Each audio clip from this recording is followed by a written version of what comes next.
ሰው እኮ አስለቅሶ የሚተዋችሁ መስሏችሁ ነው እንዴ? እናንተ ሞኝ ናችሁ።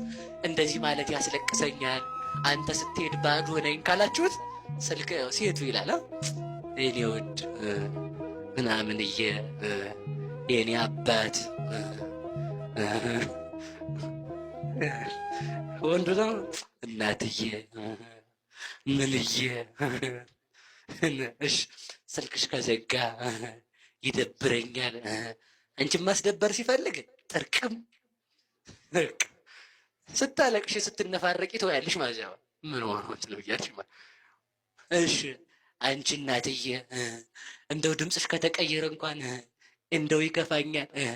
ስለዚህ 24 ሰዓት ማውራት አለብሽ።